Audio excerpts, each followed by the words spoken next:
Hello friends, இன்றைக்கு இந்த வீடியோவில் தமிழக அரசு தனிநபர் கடனாக 40,000 ரூபாய் வரை வழங்கப்படும் அப்படின்னு சொல்லிட்டு ஒரு முக்கியமான அறிவிப்பை வெளியிட்டிருக்காங்க. அது என்ன அப்படிங்கிறத இந்த வீடியோவில் டீட்டெயில்டாக பார்க்கலாம்.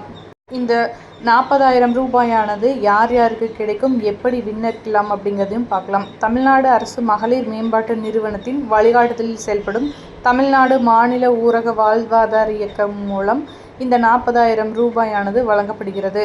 இந்த சிறப்பு உதவிக்குழு இவர்கள் சிறப்பு உதவிக்குழுக்களின் மூலம் சேர்க்கப்பட்டு அவர்களின் வாழ்வாதாரத்தை மேம்படுத்த அரசு இந்த முயற்சியை மேற்கொண்டுள்ளது.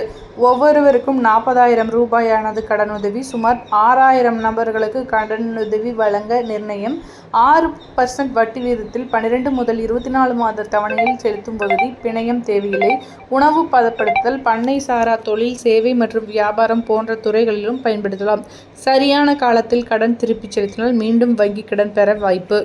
இதற்கான தகுதிகள் 18 வயதுக்கு மேற்பட்டவராக இருக்க வேண்டும். ஊரக பகுதியில் வசிக்க வேண்டும். தனிநபர் பெயரில் வங்கிக் கணக்கு இருக்க வேண்டும்.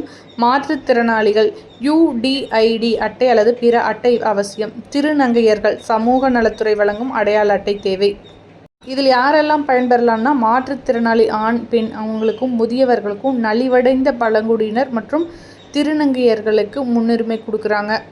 இதுக்கு எப்படி விண்ணப்பிக்கிறது அப்படின்னா, ஊராட்சி அளவிலான கூட்டமைப்பு மூலம் தொடர்பு கொள்ளலாம். மாவட்ட ஊரக வாழ்வாதார இயக்கத்தின் திட்ட இயக்குநர்களை அணுகலாம்.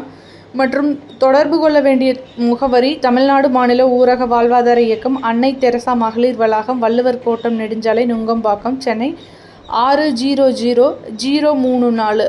அழைப்பு மைய எண் 155330 என்ற எண்ணிலும் தொடர்பு கொள்ளலாம். இந்த டீட்டெயில்ஸ் டிஸ்கிரிப்ஷனில் கொடுத்துருக்கேன். தேவைப்பட்டால் இந்த கான்டாக்ட் டீட்டெயில்ஸ் யூஸ் பண்ணிக்கோங்க.